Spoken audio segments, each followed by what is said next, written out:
Ban salah culik. Bangun. Dave menepuk pipi Nai yang sudah terlanjur teler. Sekali dua kali, gadis itu masih belum sadar. Sampai kemudian Dave menurunkan dirinya dari tempat tidur, lalu tersentak melihat ada bercak darah di permukaan spray berasal dari inti gadis yang baru saja ia renggut mahkotanya. Kedua bola mata Dave membelalak gugup. Terlebih ia baru menyadari bahwa gadis itu bukan Eleanor Rusdiantara yang menjadi target penyiksaannya.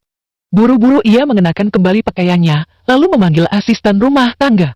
Kamera yang sengaja ia pasang sebagai tanda bukti kejantanannya itu, kemudian ia matikan. Maaf, Tuan Muda. Nona ini sepertinya perdarahan. Apa? Dave yang baru mencuci wajah bergegas menghampiri raga Nayara yang masih tergeletak tak sadarkan diri. Wajah Nai nampak memucat hingga membuat Dave kini panik. Brengsek!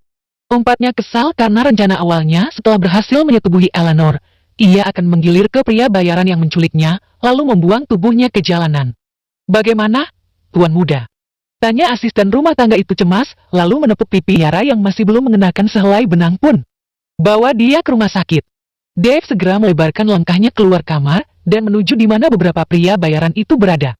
Bodoh! Murka Dave dengan mata memerah pada beberapa pria suruhannya. Kalian bisa kerja apa tidak? Empat pria bertubuh besar itu jelas saling pandang, lantaran tak mengerti di mana letak kesalahan mereka. Sampai kemudian tim medis dari klinik layanan gedung Pentrus datang dan membawa raga Nai keluar dengan berangkar dorong menuju ambulans. Lihat! Lihat baik-baik! Apa mata kalian buta? Pandangan keempat pria bayaran itu lalu menatap mengikuti berangkar di bawah, lalu kembali saling pandang dan mengangguk yakin. Maaf, bos. Dia benar Eleanor. Kami sudah membuntutinya sejak beberapa hari lalu. Dia ada di rumah sakit. Dia sedang menyamar, bos. Menyamar kepalamu. Dasar anjing. Pergi kalian, sampah. Merasa tidak enak hati, para lelaki itu kemudian ada yang mengikuti kemana tubuh Nai yang hanya diselimuti bagian atasnya itu dibawa. Sebuah potret Eleanor Rusdiantara pun dicocokkan ke wajah Nayara. Kita tidak salah orang, kan? Ini sudah paling mirip. Bertahun-tahun kita kerja seperti ini tidak pernah salah.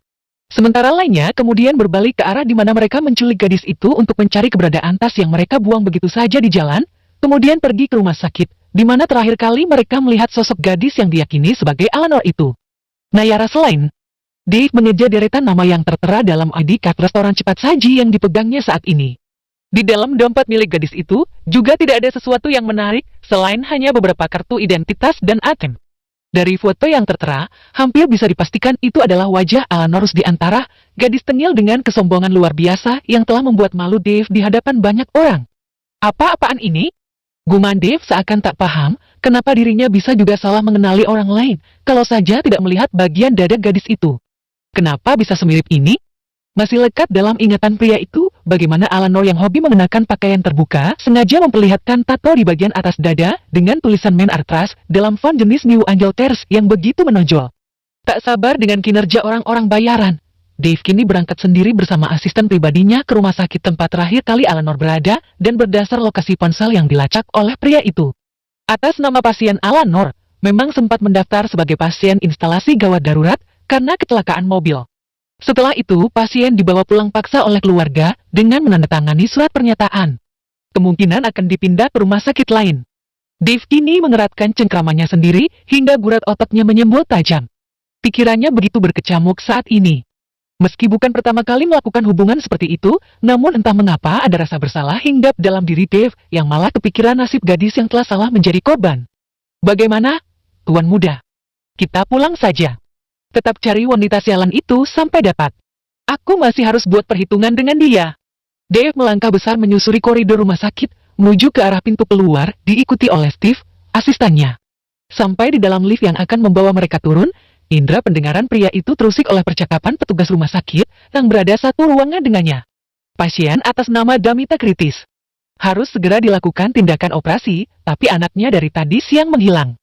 Info bagian administrasi, dia hanya meninggalkan KTP dan nomor telepon, lalu pergi untuk mencari pinjaman dana. Namun susah sekali dihubungi dari tadi. Seorang petugas satunya kemudian meminta KTP itu dan menghubungi nomor yang tertempel di belakang kartu kecil itu. Sini, aku coba hubungi lagi. Nayara selain, nama yang bagus. Dave dan Steve baru saja melangkahkan kakinya keluar lift saat telinganya menangkap sesuatu yang mengusiknya. Pria itu kemudian mematung, lalu berbalik badan dengan cepat, saat merasakan tas yang kini ada di tangannya, terasa bergetar. Dilihatnya, salah satu petugas rumah sakit yang sudah berlalu itu, tengah melakukan panggilan, dengan menempelkan ponsel ke telinganya.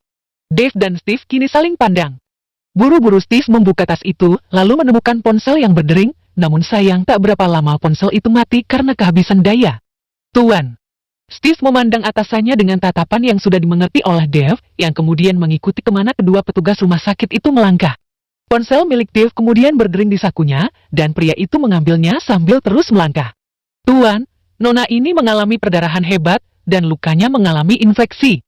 Butuh donor darah dalam jumlah banyak. Kita tidak tahu identitas dia.